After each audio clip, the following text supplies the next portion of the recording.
늦은 퇴근길. 그의 머릿속은 온통 곧 태어날 아기에 대한 기대감으로 가득 차 있었습니다. 왜 전화를 안 받지?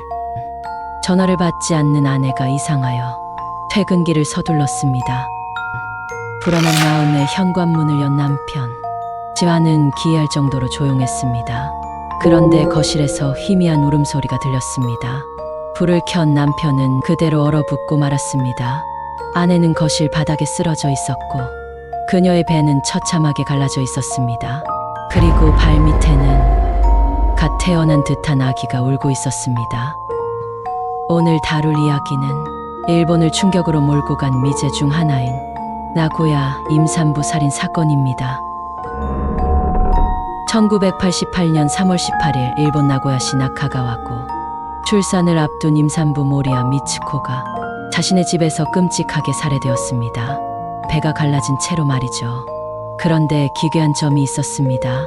태아는 살아있었지만 그녀의 몸 안에 수화기와 열쇠고리가 발견된 것이었습니다. 즉, 누군가 그녀의 배를 갈라 태아를 꺼낸 후 일부러 이 물건들을 집어넣은 것이었습니다. 범인은 대체 왜 이런 짓을 한 것일까요? 사건이 발생한 시각은 오후 3시에서 4시로 추정되었습니다. 그런데 집 안에는 침입 흔적이 전혀 없었습니다. 그렇다고 피해자가 저항한 흔적도 없었습니다.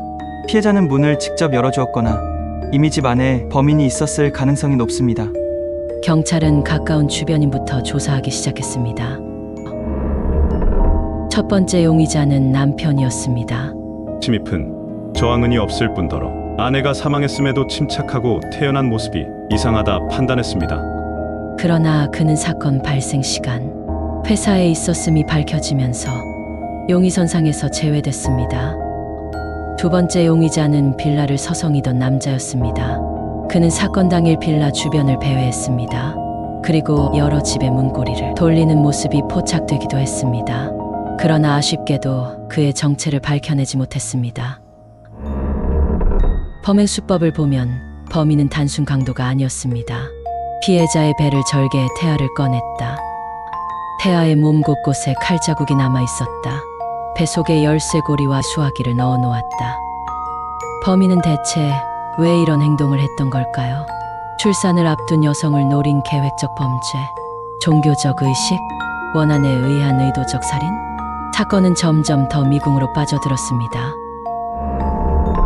경찰은 총 4만 명의 수사관을 투입, 주변인을 포함 2,000명이 넘는 탐문 수사를 했습니다. 그러나 범인을 특정하지 못했습니다. 1999년 결국 피해자의 남편과 아이는 하와이로 이민을 떠났습니다. 범인은 대체 누구였을까요? 피해자의 배 속에 넣은 수화기와 열쇠고리는 대체 어떤 의미였을까요? 여러분의 생각은 어떠신가요?